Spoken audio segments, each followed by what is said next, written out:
કાપોદ્રા ગામે તાપી હોટલની સામે નવજીવન હોટલની નજીક ખુલ્લી જગ્યામાં પત્તાપાનાનો હારજીતનો ચુકાર રમતા આરોપીઓને રોકડ રૂપિયા 12.610ના મુદ્દામાલ સાથે ઝડપી પાડી ચુકારનો ગણપાત્ર કેસ શોધી કાઢતી અંકલેશ્વર રૂરલ પોલીસ મહાનિરીક્ષક શ્રી સંદીપસિંહ, વડોદરા વિભાગ વડોદરા તથા જિલ્લા ઇન્ચાર્જ પોલીસ અધિક્ષક શ્રી અજયકુમાર મીણા નાઓએ પ્રોહી ચુકારની અસામાજિક પ્રવૃત્તિ ચલાવતા ઇસમો વિરુદ્ધ કાયદેસર કાર્યવાહી કરવા સારું સૂચના આપેલ, જે અનુસંધાને નાયબ પોલીસ અધિક્ષક શ્રી ડોક્ટર કુશાલ ઓઝાન અંકલેશ્વર ડિવિઝન નાઓએ પરિણામલક્ષી કામગીરી કરવા આપેલ સૂચના મુજબ પોલીસ ઇન્સ્પેક્ટર શ્રી ડી.એ. ઝાલા અંકલેશ્વર રૂરલ પોલીસ સ્ટેશનના માર્ગદર્શન હેઠળ સર્વેલન્સ સ્ટાફને પોલીસ સ્ટેશન વિસ્તારમાં પ્રોહી ચુકારની અસામાજિક પ્રવૃત્તિ નેસ્તનાબૂદ કરવા સૂચના આપેલ, જે અનુસંધાને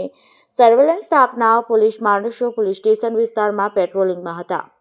તે દરમિયાન બાતમીદારથી બાતમી મળેલ કે કાપોદ્રા ગામે તાપી હોટલની સામે નવજીવન હોટલની નજીક ખુલ્લી જગ્યામાં કેટલાક ઇસમો પત્તાપાના વડે હારજીતનો ચુકાર રમાડી રહ્યા છે. જે બાતમી આધારે સદર જગ્યાએ રેડ કરી કુલ 5 ઇસમોને રોકડા રૂપિયા તેમજ જુગાર રમવાના સાધનો સાથે પકડી પાડી